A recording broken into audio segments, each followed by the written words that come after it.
Hey, everybody, this is Dave, the Cornbread Man, here with the Southern Fried Podcast, and we're honored today to have a lawyer and an author. And he is the author of this book, The Zenith Man, or just Zenith Man, and it's a great story. I had an opportunity to talk to Mr. McCracken Poston Jr. a couple of weeks ago, and I bought the book. I thank you for autographing it. It is a fantastic story. It's a true story, and it is your story as well as your clients. And I like how you combined both of those in the book. You were very, I guess I would say, exposing of your own life, of what was going on in your life while all this other was going on. You were on a journey just like your client was. And so thank you for the time that you're going to give us today. We appreciate it. Tell us about the Zenith Man and about McCracken Poston. A lot of our local listeners may know you. I've had people tell me that they know you. Others say I'm not as familiar, but they'll say I've heard of your client, Alvin, and they're interested. So tell us, introduce yourself and tell us about the Zenith Man. Well, Dave, first, thanks for having me. It was a delight to meet you kind of by chance the other day out on Nashville Street in Ringgold, Georgia, and certainly appreciate you having me on and reading this story. And it's funny, as you were introducing me, I realized that I'd been telling this story for a quarter of a century, and I ruined a lot of dinner parties talking about cockroaches and rats and skunk, and I've seen a lot of uncomfortable hosts of dinner parties, but I only told the story as I did for 20 years at least as, wow, this weird case. And I started reading about how do I write this. And I even wrote some chapters just to preserve the events, such as the cat story about Alvin's cats. I thought that was so quaint and so revealing of who he really was. Yes. That I just wanted to preserve it as it happened. So I had bits and pieces put together for years, but I think what I couldn't put my finger on was I didn't feel comfortable just saying Alvin's an odd guy. He is a very strange man. And after he and I participated in the Forensic Files program, which has been repeating monthly for 25 years. And while I appreciate it, it is my least favorite telling of the story. Yes. And you'll once you know the huge mistake I made in hiring one so-called forensic pathologist, he was the one that pitched it to Forensic Files. And so he's on it talking about an issue that wasn't even an issue at trial, as if he was the scientist that broke the case open. That issue that he's discussing and that they're discussing was not ever an issue at trial. And that was the post-mortem artifact of a puncture to the neck to draw blood after first responders and the coroner's office showed up. But now he's made it like that was a huge issue at trial that he solved. And it made me so mad that that I basically told him, I'm not sure if we want to participate. And ultimately they said, well, he pitched it to us, so we're going to leave him in it. So I was very upset. And then, of course, I had to see it every month for 25 years. But I would get responses from people all over the world. So I knew it was a good story. The more and more I read, and I think a lot of people would like to write a book. I think a lot of people would like to tell their stories. And so I went straight to the reference section of bookstores anytime I would go in, and I would find out, well, what is it? What is this? Is it true crime? I'm not fully satisfied that you would call it that. Memoir comes to mind as something that it absolutely is. Yes. but that necessarily pulls me in. And to write any good memoir, you have to show how it affected you as the writer. Yes. And so that was an important lesson that I learned relatively late, um, that I needed to describe. And everything in the book is true, um, but a lot of it was repressed. I My mother kept a journal, and she passed away about 6 years ago. But she kept a journal, and none of my sisters and I we really don't want to read that because we've had a lot of divorces, and Yeah. we just don't need the reminders of the bad old days. But but I said, I'm going to get one because I remembered taking Alvin to see my parents to kind of calm him. He always liked them. My dad was always traded with him, and that one little bit of my mother's journal reminded me of the turmoil that was going on around the time around the time Virginia died. It was our first intervention that we ever did, first and last intervention that we ever did for my father, who suffered from alcoholism his entire adult life. And, um, and it reminded me, wow, yeah, I was going through this. I had just remarried, or I was about to. I hadn't remarried yet, but I was about to.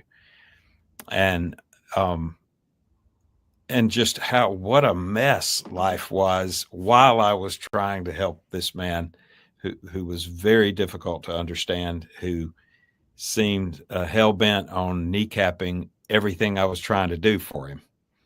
And you know, we later learned, much later, 21 years after the trial, exactly what made Alvin tick. Um, and that was with his autism diagnosis at age 79. And Amazing. Dave, what really was amazing was how that diagnosis lifted him.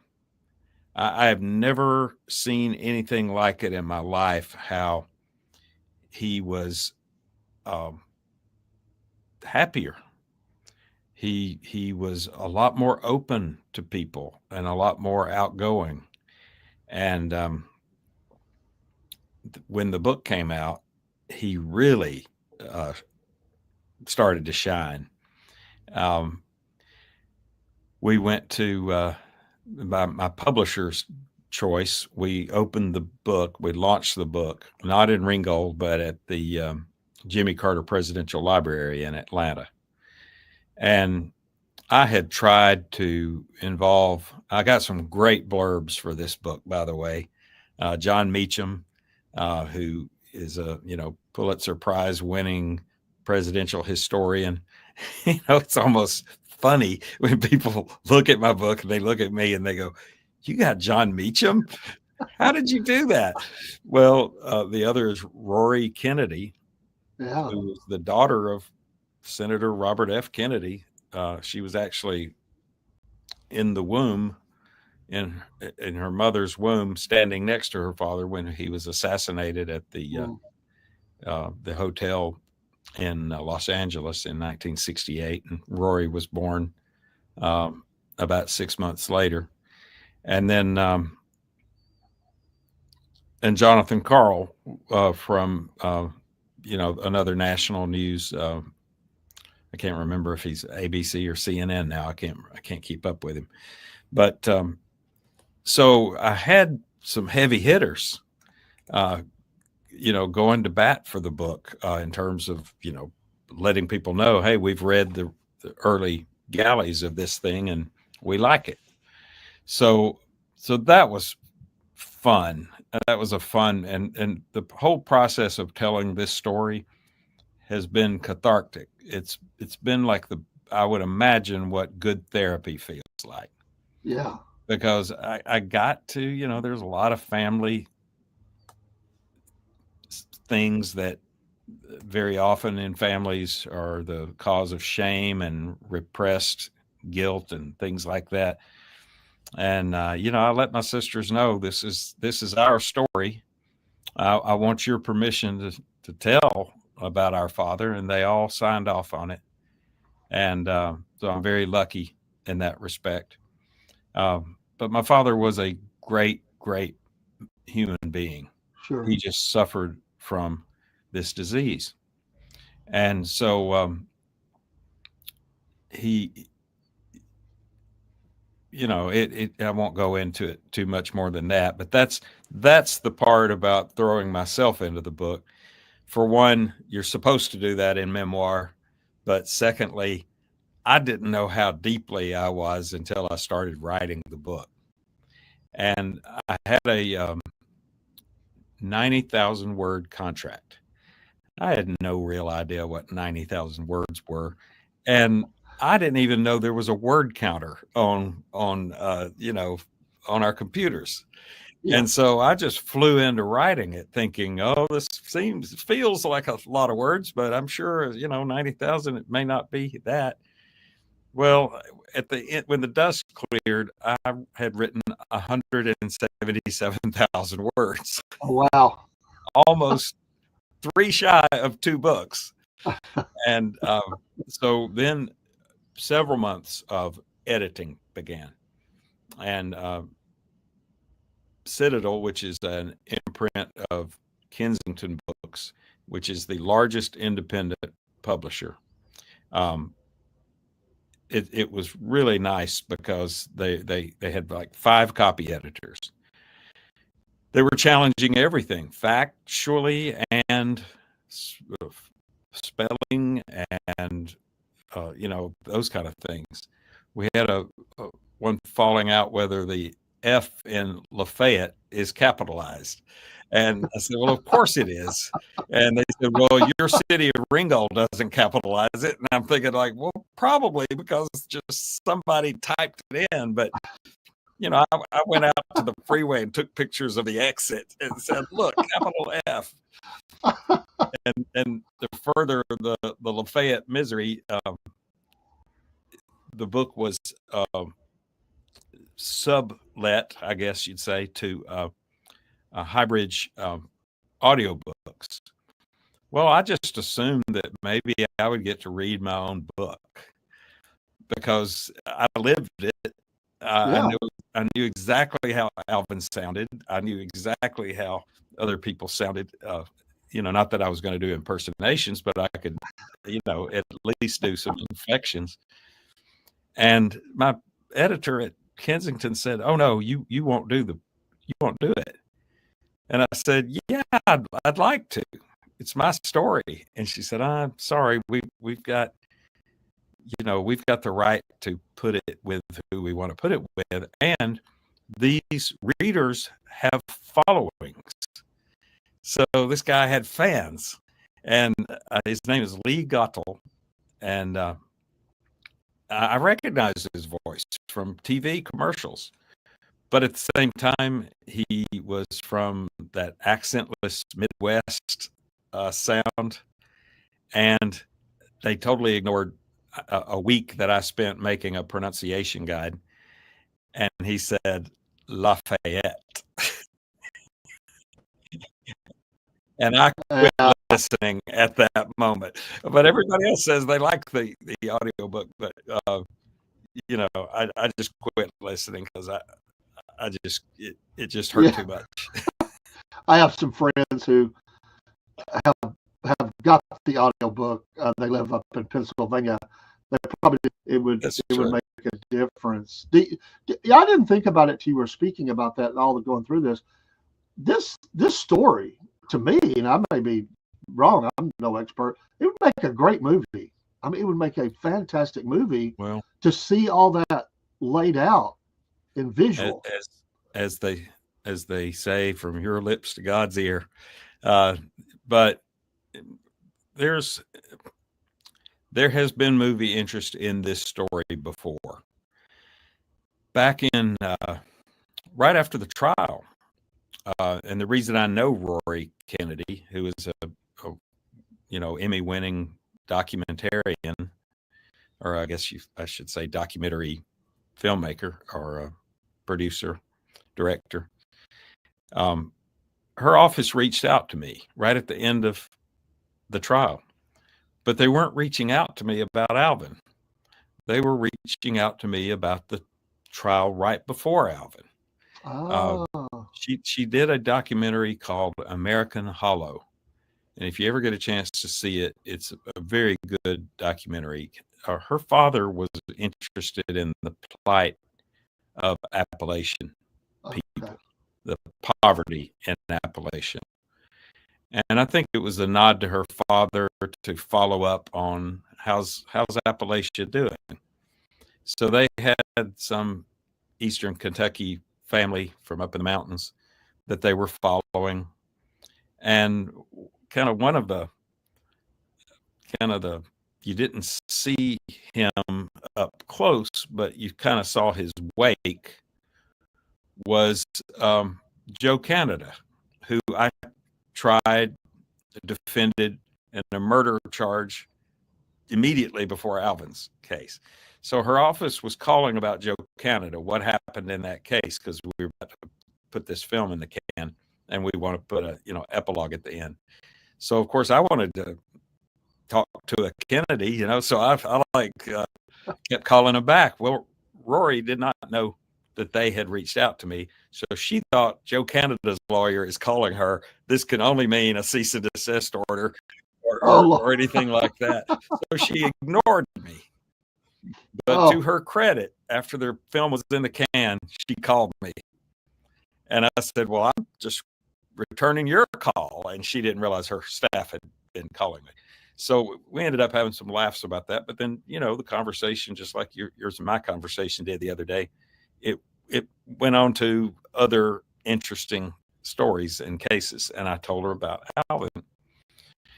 And she said that her fiance, Mark Bailey, was a screenwriter. He was very interested in stories like this. And I talked to him and I said, absolutely.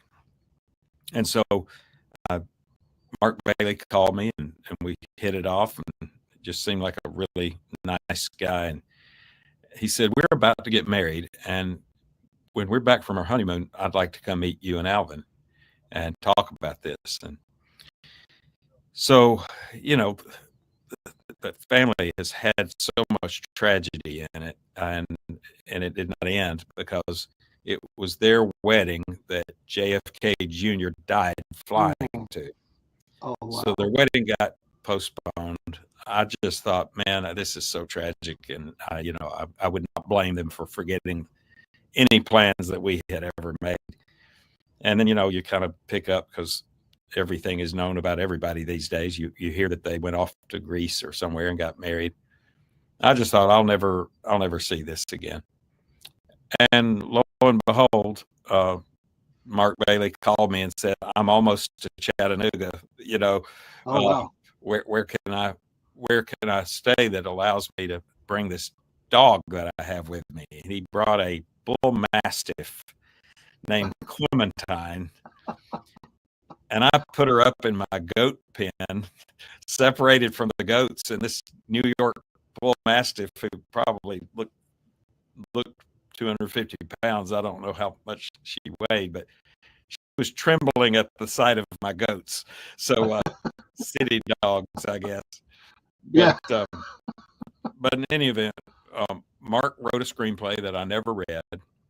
He told me I would not like it because he had the license to change things, and he would tease me about it.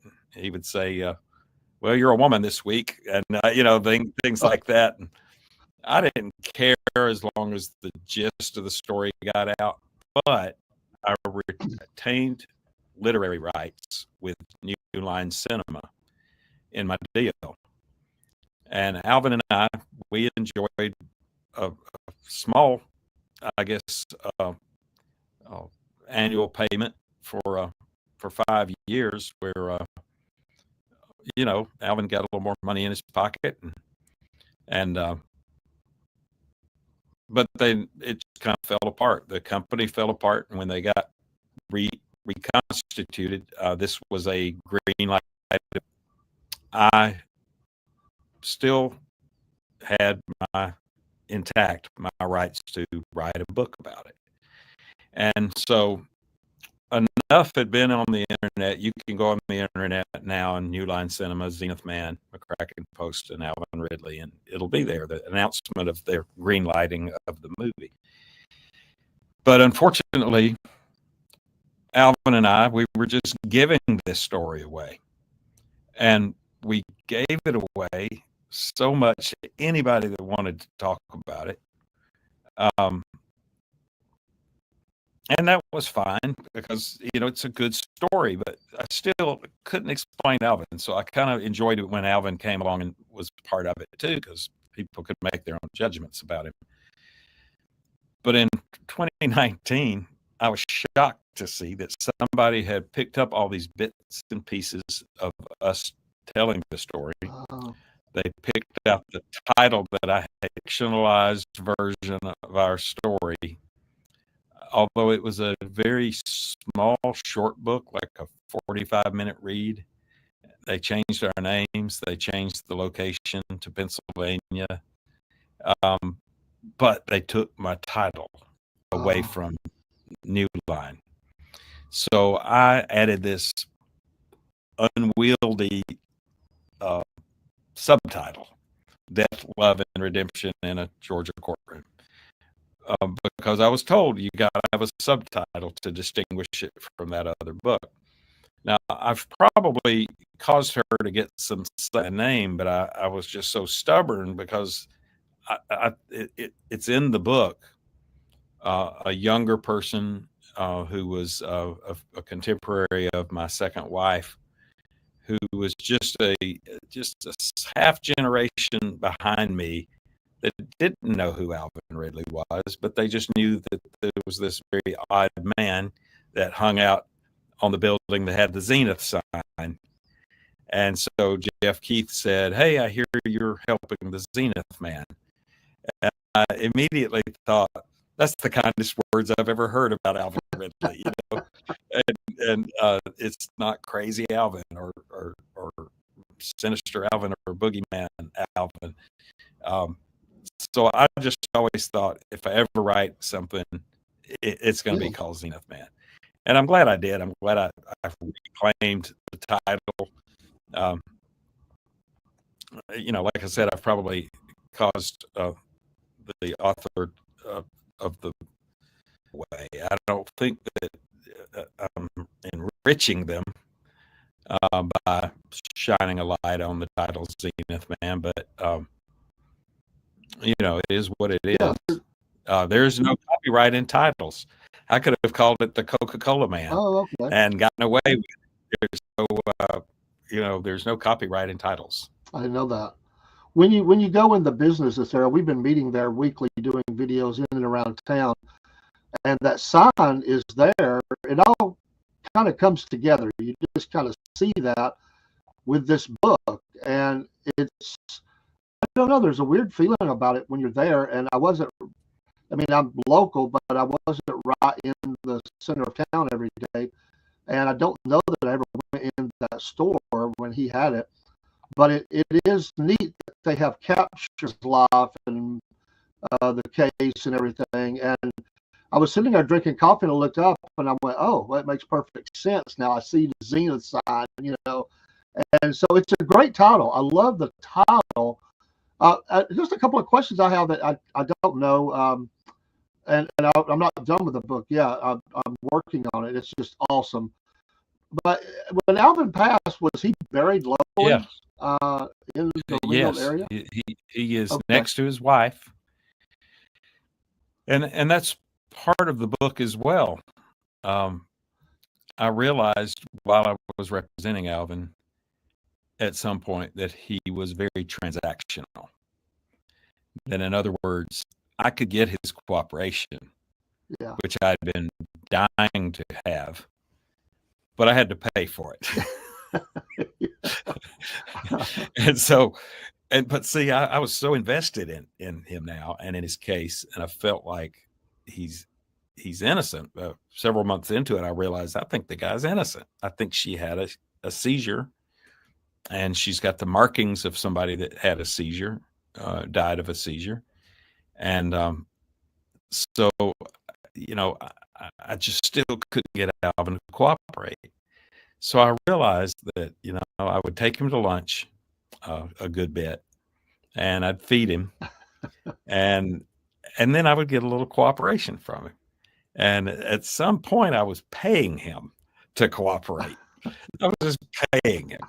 And then one time, I just thought, well, I want him to know that I care. And so I said, take me to Virginia's grave. Well, down at the Gordy Memorial Cemetery off Gordy Circle, south of Ringgold, there's two Gordy cemeteries in Catoosa County, but this is the one that's down 41 below the last exit there in Catoosa County, the Tunnel Hill exit, as we call it. And I guess technically this may be a Tunnel Hill address, but it's in Catoosa. You go down and there's a Gordy Circle on the left. Another hack in getting there is get off at the southbound scales where the truck scales. Gotcha. And go to the exit on the back, and it'll put you out on Gordy Circle. Okay. And then you turn left, and the cemetery's right there. Well, I went, and I even took some little grocery store flowers that I had picked up so that we could be paying our respects to Virginia. And the grave was still, kind of fresh looking. But all there was as a marker was that little metal temporary thing with a piece of paper in it that's stabbed down into the ground. And I said, Alvin, you don't have a stone for her? And then I looked, and his parents did not have stones. His father had been gone for like 15 years. You couldn't even read the bleached out piece of paper on the little metal stake. And so I just felt really bad for him. Now, Alvin, I got him on disability, and ultimately I got him his Social Security 10 years later, but I got him an income coming in because he clearly suffered from some disability. The autism was not diagnosed for quite some time, but a paranoid condition. The state psychologist found somatization, which is the feeling that you have physical ailments that may not be there, but you feel them. And of course, this is what led to the, so difficult to deal with. But I said, Alvin, let me get you stones. If you'll continue to help me, I will get you stones. So we went to Ringgold Monument up the street here. And I had all of his parents' death certificates and Virginia's death certificates. So we had dates of birth and dates of death. And I was helping him fill all that out. And then I said, look, Alvin, there's something that you can just pick to put there. Just something, some memory or something that you want them to be remembered as. And so loving mother, helpful father, got on those stones. On Virginia's, it was like something like loving wife and friend, something like that. It was very sweet, but these were stock sentiments. These were ones that the memorial company were suggesting, and Alvin was just picking from a menu. And so finally I said, Alvin, let's go ahead and get your grave just to remark your place next to Virginia.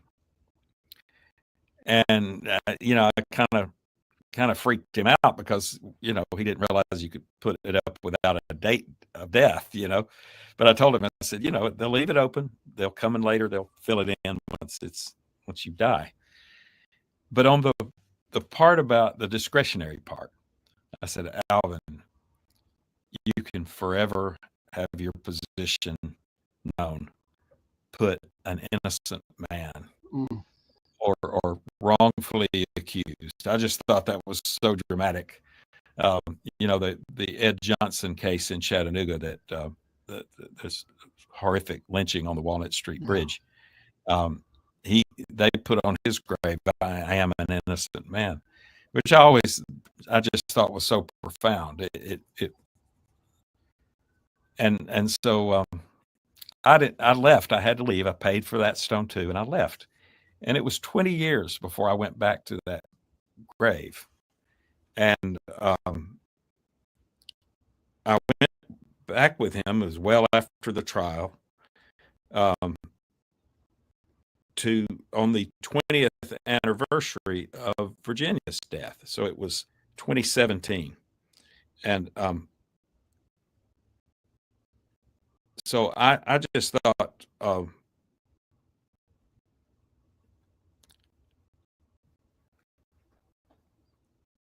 I just wanted, him to have a stone there.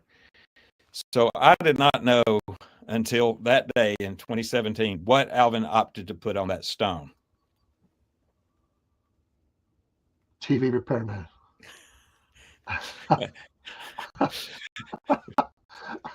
Classic, very literal. Classic, very literal. And by the way, are my things, are they backwards when I show them to you? No, they are to me. No, they're good. They're good. Okay, yeah. Good. They look good to me. I don't know this technology. So that's just one of the many surprises that Alvin had in him. And, in a weird kind of poignant way, that's probably how he did want to be remembered. Sure. He didn't want to be remembered as a guy accused of this, that, and the other. And, he was very proud of those years that he was a TV repairman. And by every account I've ever heard, including from my own father, Alvin was a hell of a TV repairman. He was incredibly talented. I've had people come up to me and say, he fixed our TV with a copper penny. He shoved a copper penny in somewhere, and it just fixed the whole machine. And he never charged much. Yeah.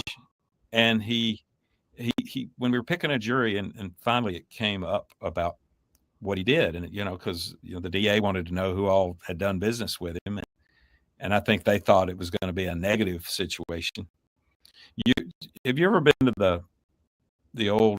I'm not trying to guess your age, Dave, but I know I'm older, so I can say I remember going to the Hannah Adams store, the classic TV stores that used to exist. Yes. In Chattanooga, and appliance stores, and they would have this kind of very cozy looking living room display, and there would be a TV, and then it would be back to back against another kind of bedroom or living room display, and there would be another fancy TV.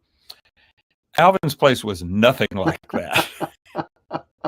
It was a bare concrete floor, warehouse looking thing, with disemboweled TV sets on one side that he was working on, and new ones kind of still in boxes or stacked on top of boxes. And so it was not your classic, showcase place.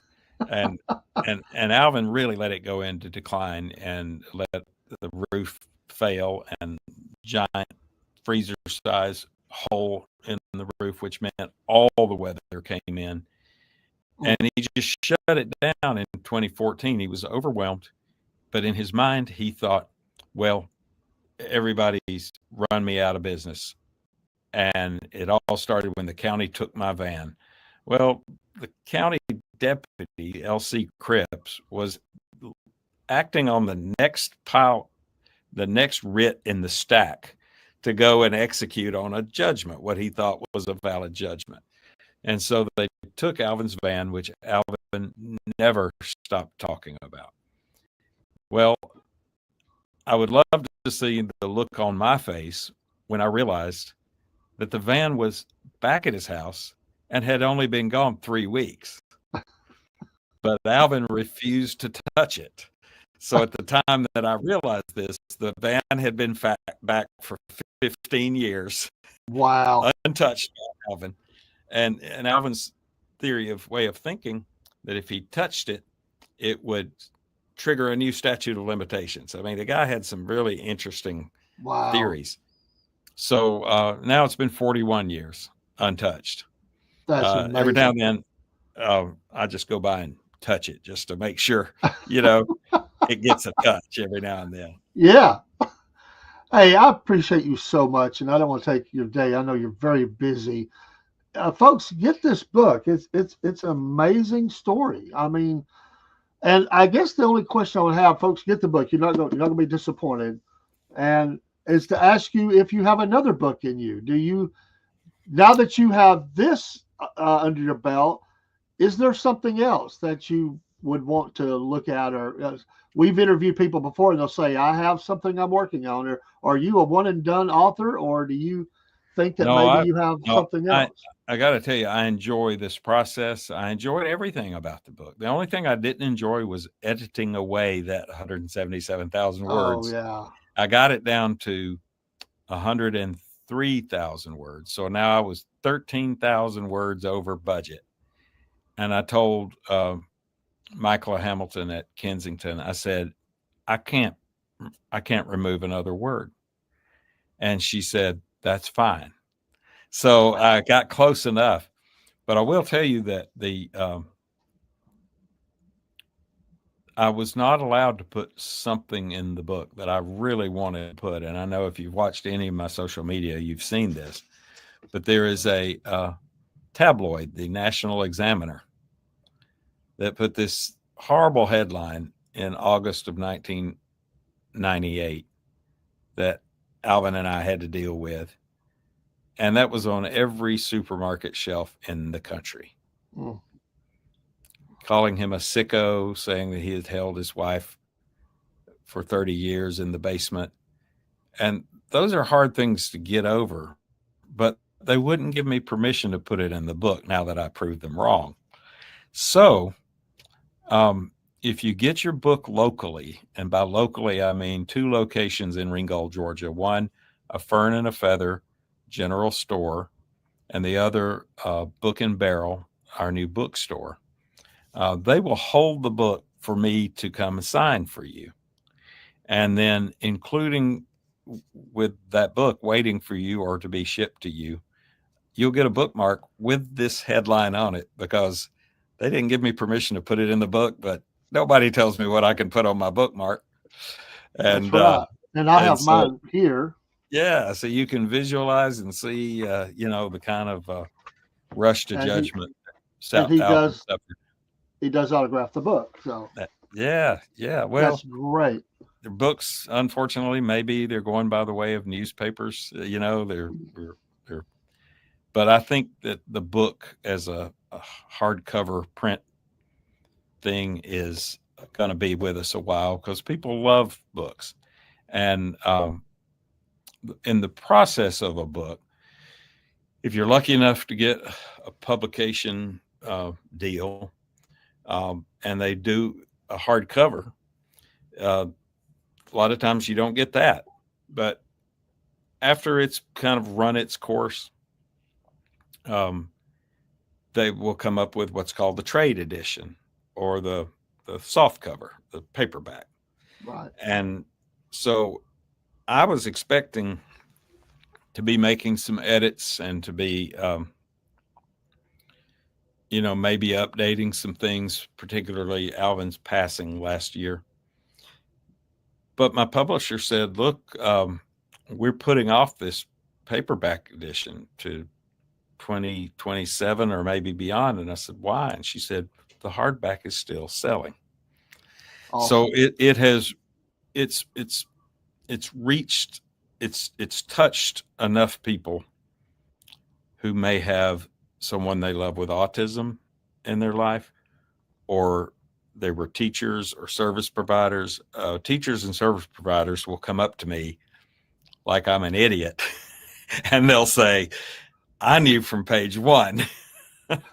But we weren't talking about autism in that way back in Right. the 90s. And we certainly weren't talking about it about adults. So I get it. But I had to write it from my ignorance at the time because I was pulling my hair out trying to figure out what makes this guy tick and why is he being so uh, literal, and why is he obsessing over some things. So it may just be one of those perfect place in time for this type of story.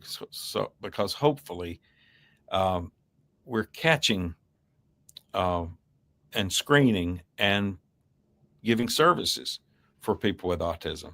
Now, I don't want to weigh in on the current debate about autism, but I will tell you that Alvin preceded Tylenol by a decade at least.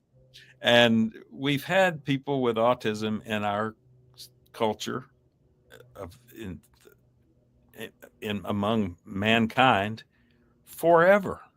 And some of our greatest contributors are now known to be on the spectrum. Elon Musk, for example.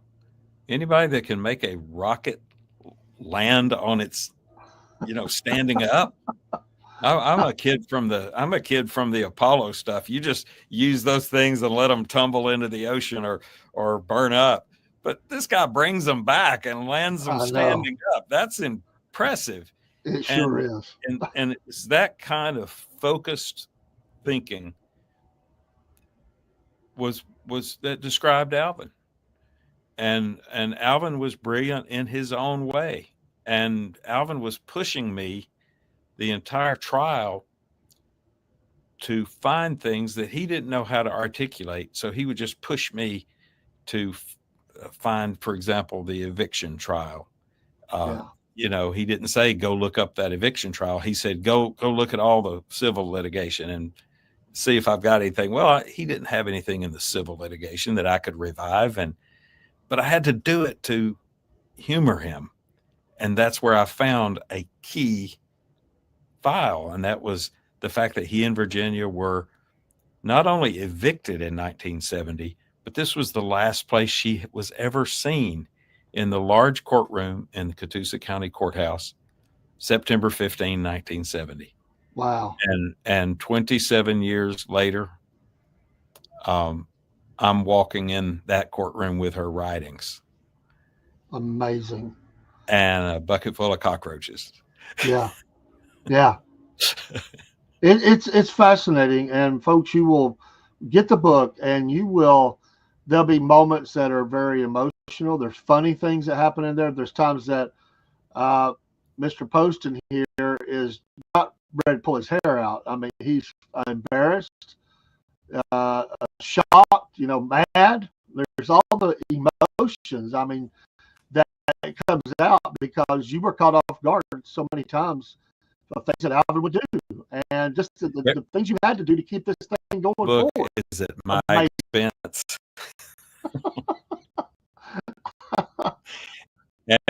and everything poignant in the book was the realization that Alvin was a human being and not a monster. Right. And just to think of how he suffered in silence for a lot of years, being the boogeyman, so I just loved the guy. He was an incredible. I couldn't stand him during the representation till the very end. And then over the years, as I got to know him better, and then suddenly with the explanation of autism, I just loved the guy. He was just one of the closest people I think I've ever been to in my heart, in my life. Amazing. And, still took him to lunch twice a week as the book was approaching, because I was reading it to him. And I was getting his input on, is that the way you remembered it? That kind of thing. Finally got him to admit that Salesman Sam was wrong to send him to the federal courthouse after spilling gasoline all over himself. Maybe you haven't gotten there, but Alvin was thought by federal authorities to have doused himself with gasoline and running into federal Judge Vining's office in Rome. And, thank God this was before 9/11, because they would have probably just shot him. And there's other things that did not may not have made it in the book. I find it hard to remember now what I put in the book and what got cut. But Alvin told me that once the van was taken, that Virginia told him, well, the only person who could fix this. And Alvin said, who? And Virginia said, Ronald Reagan. Well, Virginia had been carrying on correspondence for all the time she was supposed to be missing and locked up. She's carrying on correspondence with President Richard Nixon, with U.S. Senator David Gambrell, U.S. Congressman John Davis. She's carrying on Robert Schuller of the Crystal Cathedral Ministries. She's carrying on correspondence with all these people the whole time. And, but she had the opinion that only Ronald Reagan could fix the taking of Alvin's van and all the misery that brought to them. So I thought, okay, I've worked in Washington. I'm going to trip him up on this one. I said, okay, Alvin, how long did it take you to get there? He said, well, it took me 2 whole days and 6 quarts of oil. And I thought, well, I've seen some of his cars. So that tracks. And then I said, okay, Alvin, where did you go once you got to Washington? He said, to the White House. And I said, you just can't park at the White House. He goes, no, I went to a parking lot. And then I went to the White House. I said, how did you find the White House? He'd say, I asked directions. And so then we get to the meat of the story, and I'm just wanting to show that he's exaggerating or he's making it up. And he said, well, I was on Pennsylvania Avenue where they said the White House is, and there's a big opening on the left side of it. Well, he was being absolutely accurate. There was a big open gate almost constantly, it was at the time, on the left side from the Pennsylvania Avenue, because I worked that very year. I worked in Washington. I'm not sure if it was the time. Wouldn't that be something if I'd run into Alvin Ridley at the White House? But Alvin said, well, I went in it. And I thought, oh, Lord. I said, what happened? He said, 2 men with long guns told me to halt. I said, well, Alvin doesn't have a bit of pride or self-preservation. He's not going to try to make himself look good in a story. He just tells the story as it happened. Yeah. And I said, well, what did you say? And he said, they said, why are you here? And he screamed out, Catoosa County took my van. And I said, Alvin, what did you do? What did they tell you? And he said, they told me to go home. So then he says, but I went to a phone booth and I called and I talked to Nancy Reagan. Well, I thought, okay, all right, Alvin, tell me how this works.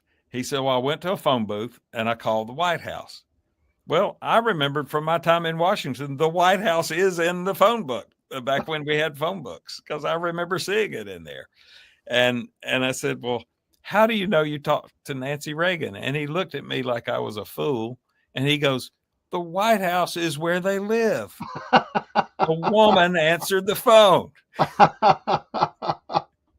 Oh, and my I goodness. said, well, what did you tell Nancy Reagan? He said, I told her Catoosa County took my van. And I said, what did Nancy Reagan tell you? He said, to go home.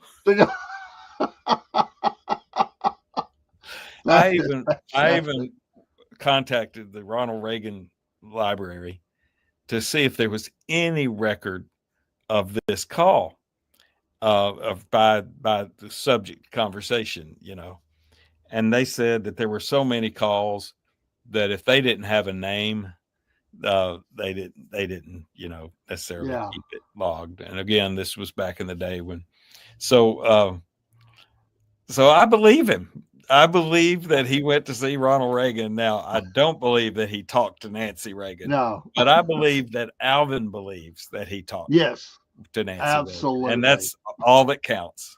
That counted for him. For him, that counted. That's right. Hey, thanks so much for giving me your time. I'd love to have you come back on sometime. I know you're a busy man, but just know you always have a place that you can come if you want to share stories or updates or that next book you're working on or whatever, the Southern Fried is always here for you. Anytime that you have any time, if you have any, we're always here for you. Thank you so much. Thank you, Dave. It's been an honor, and I enjoyed talking with you. Yes, and folks, you can go get this book at the places he mentioned. It is on audio, and you can find that, I'm guessing, at the major book retailers. They'll have but I know somebody ordered it online. They told me I ordered the audio version, so which I know they pronounced Lafette wrong, but but if you can handle that, for the folks that's above the Mason-Dixon line, you're probably not going to notice a difference.